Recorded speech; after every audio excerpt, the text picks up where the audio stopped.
নমস্কাৰ মৰমৰ ছাত্ৰ ছাত্ৰীসকল আশা কৰোঁ তোমালোক সকলো ভালে আছা সুৰক্ষিত আছা এই ভিডিঅ'টোত সমষ্টিবাদী অৰ্থবিজ্ঞানৰ কেইটামান গুৰুত্বপূৰ্ণ প্ৰশ্ন লৈ আহিছোঁ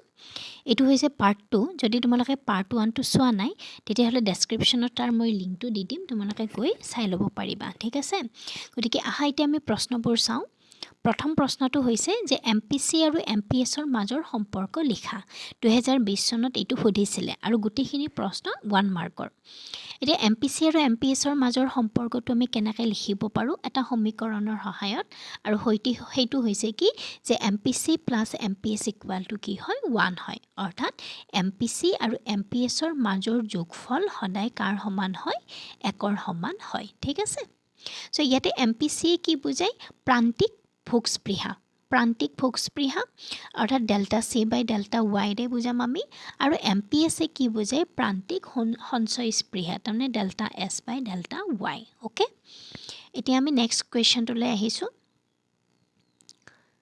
সেকেন্ড কোৱেশ্চনটো শূন্য প্ৰাথমিক ঘাটি কি 2019 ত আহিছিলে ওকে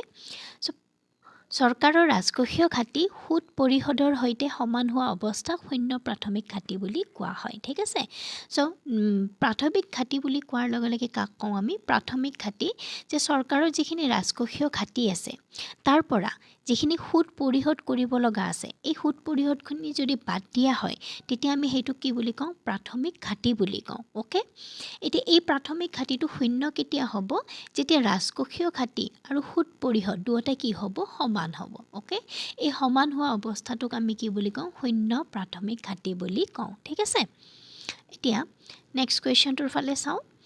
জিএসটিৰ সম্পূৰ্ণ ৰূপটো লিখা 2019 ত সুধিছিলে খুব সহজ জিএসটিৰ ফুল ফৰ্মটো কি পণ্য দ্ৰব্য আৰু সেৱা কৰ ঠিক আছে নেক্সট কোৱেশ্চন বিনিয়োগ কাক কয় ঠিক আছে বিনিয়োগ কি যে এটা বছৰত মূলধনৰ পৰিমাণ বৃদ্ধিকে আমি কি বুলি কওঁ বিনিয়োগ বুলি কওঁ ঠিক আছে সো মূলধনজাত সামগ্ৰীৰ যেতিয়া বৃদ্ধি হয় পৰিমাণ বৃদ্ধি হয় তেতিয়া আমি কি বুলি কওঁ তাক বিনিয়োগ বুলি কওঁ ঠিক আছে নেক্সট কোৱেশ্চন মুদ্ৰাৰ প্ৰচলন বেগ বুলিলে কি বুজায় এই প্ৰচলন বেগটোক প্ৰচলন ক্ষিপ্ৰতা বুলিও আমি ক'ব পাৰো ঠিক আছে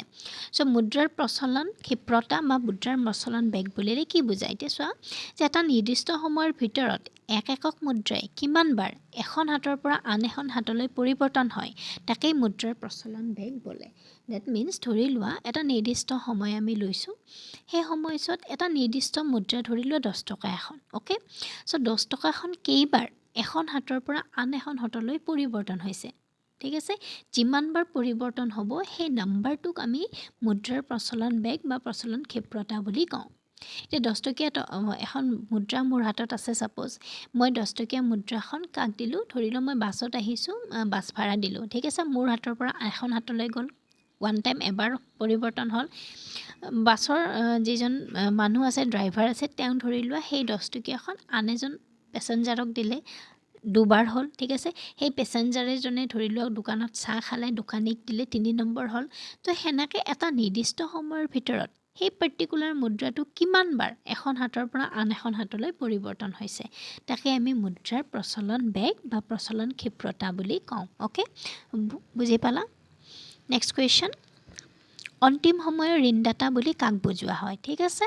সো কাক কওঁ আমি ভাৰতীয় ৰিজাৰ্ভ বেংকক গতিকে ভাৰতীয় ৰিজাৰ্ভ বেংক হৈছে আমাৰ মুৰব্বী বেংক আৰু ভাৰতীয় ৰিজাৰ্ভ বেংকৰ এইটো এটা কাৰ্যাৱলী যে আমি অন্তিম পৰ্যায়ৰ ঋণদাতা বুলি আমি ভাৰতীয় ৰিজাৰ্ভ বেংকক কওঁ ঠিক আছে নেক্সট কোৱেশ্চন চৰকাৰী বাজেট কি এতিয়া বাজেট বুলি ক'লে আমি কি বুজো যে আগন্তুক বিত্তীয় বৰ্ষৰ বাবে যুগুত কৰা চৰকাৰৰ প্ৰত্যাশিত আয় আৰু ব্যয়ৰ হিচাপৰ এক বাৰ্ষিক বিবৃতি সো বাজেট এখনত কি থাকে যে এটা বিত্তীয় বৰ্ষ এই বিত্তীয় বৰ্ষটোত চৰকাৰৰ প্ৰত্যাশিত আয়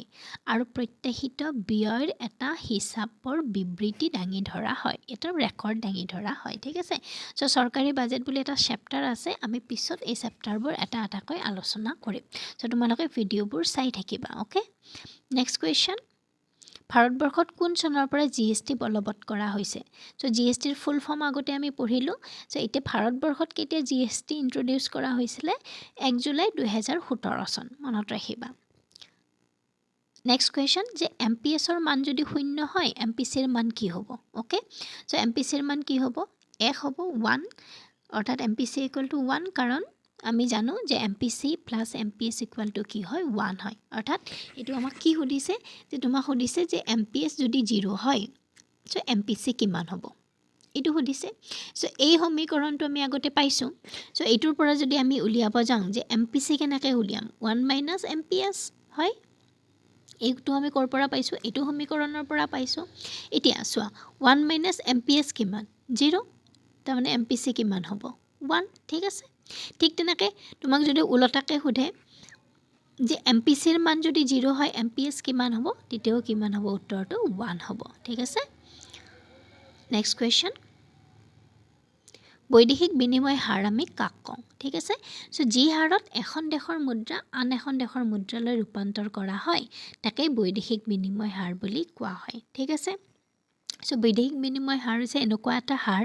বা ৰেট যেটো হাৰত বিভিন্ন দেশৰ মুদ্ৰাবোৰ আমি কি কৰোঁ পৰিৱৰ্তন কৰোঁ ধৰি লোৱা ভাৰতীয় মুদ্ৰাক আমি ডলাৰলৈ কনভাৰ্ট কৰিছোঁ পাউণ্ডলৈ কনভাৰ্ট কৰিছোঁ সো বিভিন্ন দেশৰ মুদ্ৰাবোৰ যেতিয়া আমি কনভাৰ্ট কৰিম পৰিৱৰ্তন কৰিম তাক আমি বিনিময় হাৰ বুলি কওঁ যি হাৰত আমি কৰিম ওকে গতিকে এই ভিডিঅ'টোত এইকেইটা প্ৰশ্ন আমি আগবঢ়ালোঁ কালি পাৰ্ট 3টো দিম তাত বাকিখিনি প্ৰশ্ন যিখিনি প্ৰশ্ন ৰৈ গৈছে সেই গোটেইখিনি প্ৰশ্ন দি দিম গতিকে তোমালোকে ভিডিঅ'বোৰ চাই থাকিবা আৰু যদি ভিডিঅ'বোৰ ভাল লাগিছে তোমালোকে ছাবস্ক্ৰাইব আৰু শ্বেয়াৰ কৰি দিবা ঠিক আছে থেংক ইউ